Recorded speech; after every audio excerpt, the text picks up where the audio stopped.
Thank you, Mr. Chairman. Commissioner, thank you for being here.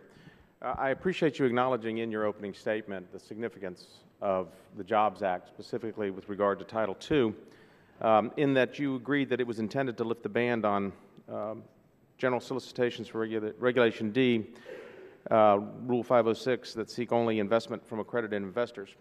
That was pretty clear, wasn't it? I mean, that's fairly direct, straightforward, and ambiguous.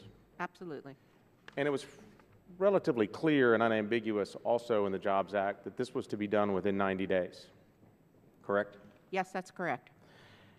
So my question is that what, in your opinion, would give rise to a regulator to deviate from clear and unambiguous language mandated by Congress in the promulgation of a particular rule? There are other statutes that we are compelled to comply with, including the Administrative Procedure Act. Well, I agree, but let me, you know, the leading case of Chevron versus Natural Resources, the Supreme Court case in 1984, really set forth the only criteria, and there's a two-step process by which there may be great deference given to a regulator in trying to interpret or otherwise implement a statutory requirement. And if I could just have Exhibit 4 up there for just a second. In Exhibit 4, which is I guess this was the interim rule that was being proposed, the interim final rule, and it says there that and this was prepared by the lawyers, that we believe the statutory language in Section 201A is clear and straightforward so as to how to amend Rules 506, 144A-D1 such that prior notice and comment are unnecessary. It appears as though, and this is the theme I keep coming back to, is that it was clear and unambiguous what the requirement was for the SEC to do with regard to implementation of Title II. Do you disagree with that? I believe I disagree with your interpretation of what the governing statutes are in terms of process. Yes, what Congress wanted us to do was clear.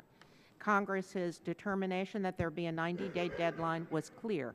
But in order to dispense with notice and comment, we had to have good cause. That is intended to be a narrow exemption.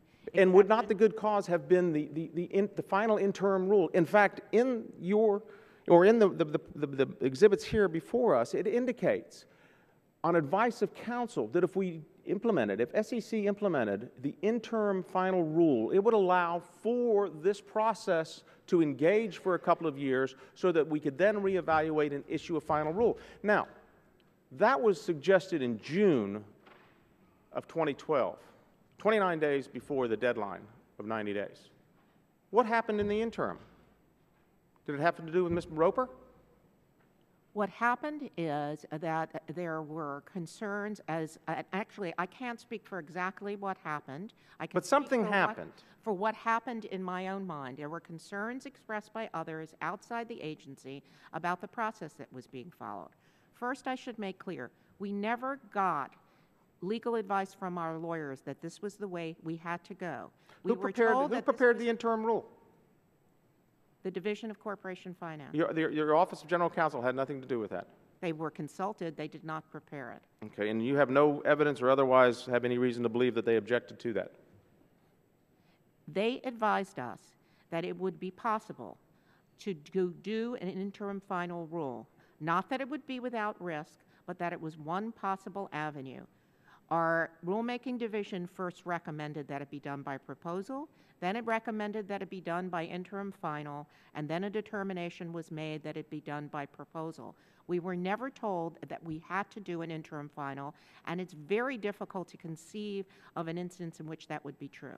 But you knew you had to do it within 90 days. And then in the interim, Ms. Roper does an email to Ms. Shapiro, and suddenly things change. The 90 days is expired. Do you not believe that even based on the recommendations or advice of your Office of General Counsel, that this will lead to litigation unnecessary and totally avoidable had it been promulgated within the 90 days?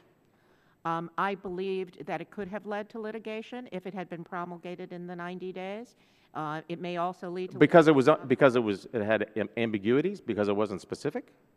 Because it didn't. The elimination of general solicitations. Because an argument was likely to be made that we didn't thoroughly analyze and consider alternatives to the rule, which is what we do in our economic analysis, and the implications of the rule. And in light of the 90 days being expired now, there may not even be authority for the SEC to implement this particular requirement.